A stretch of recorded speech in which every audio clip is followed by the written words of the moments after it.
You ain't got but 9 to 8 minutes now. I don't need but 5. Okay.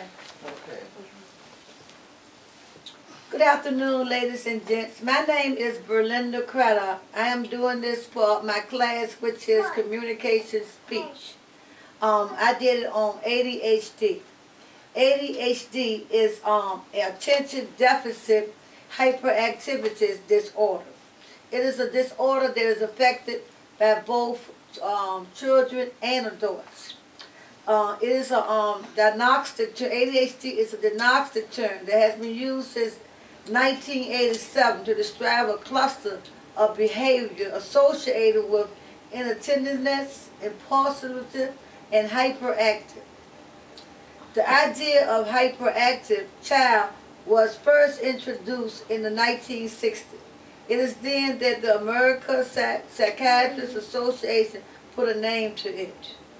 The APA began using the DSM, which is Diagnostic and Statistics Manual, in the 60s as a resort tool to help with the diagnostic of the growing numbers of children who was thought to have the disorder.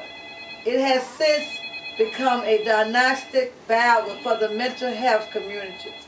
In 1980, the first appearance of the term attention disorder showed up in replacing the previous term, hyperkinetic reaction to childhood. And by the 1987, the term had become attention deficit hyperactivity disorder, what we call ADHD today. And in 1991, the diagnostic criteria was bolded to encompass more and more children. Statistically, ADHD has greatly grown over the last few decades. When mental health specialists first tried to pinpoint what ADHD was, it was the first confined to children who seemed to not be able to sit still very long, could not follow complex instruction with, such as following direction, in which they had to do 2 or more things at a time. And since the diagnostic criteria has been broadened in the 90s, the gates was open for more children to be placed in the category as children with ADHD. The number of children diagnosed with ADHD shot up dramatically by approximately 60%.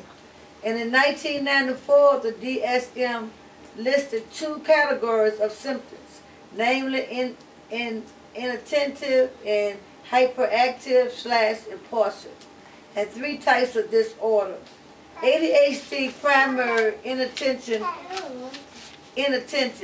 ADHD primary hyperactive, and ADHD combined types.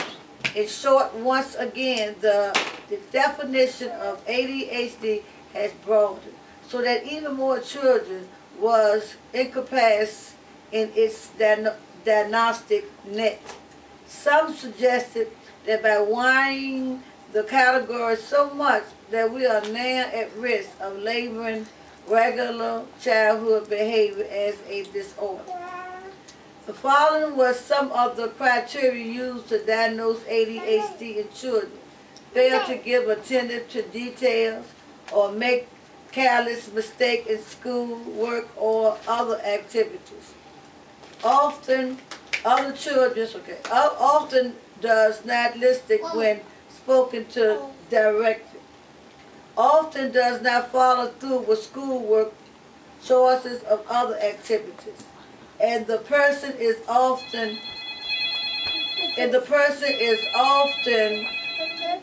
easily distracted by things around them.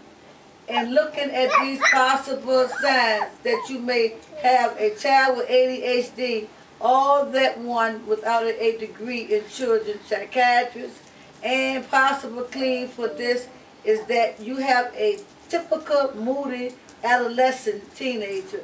None of them like to listen, and a lot of them fail to complete tests. If they are not fussed at about completing them, The DSM also has 2 categories in evaluation called Give it to her. called hyperactive. Give it to her. Called hyperactive and impulsive. And under both of these categories, the things that one is to look for in children may possibly have a disorder of things such as fidgeting, talking. Right? This completes my ADHD speech. And Mrs. April Board and I would like to think that that you could accept this. I'm in the midst of a lot of pandemonium with the kids, and there's some I couldn't help with them, and also one of them have the ADHD. So I pray that this assignment that I will get a good grade on this, because really it was really complex for me to do. Not so much of giving the public speaking, because that's not a problem, but so much as trying to not have this pandemonium and chaos going at the same token.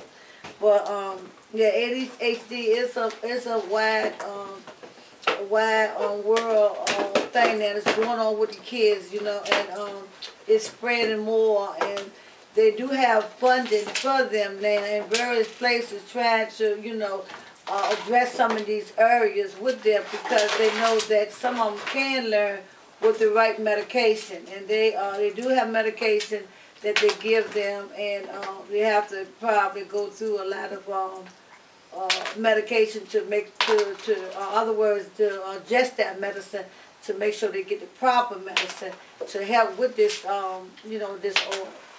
However, with kids today, a lot of kids today,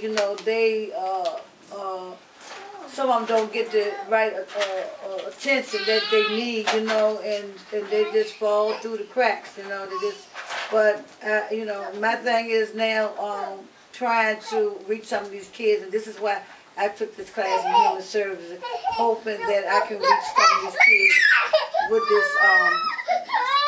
with this disorder. But let me help. But excuse me, Professor Borden.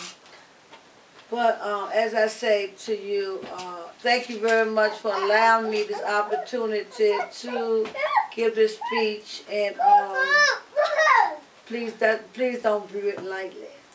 And I thank you, and I will be forwarding this to you in my most earliest convenience. And God bless.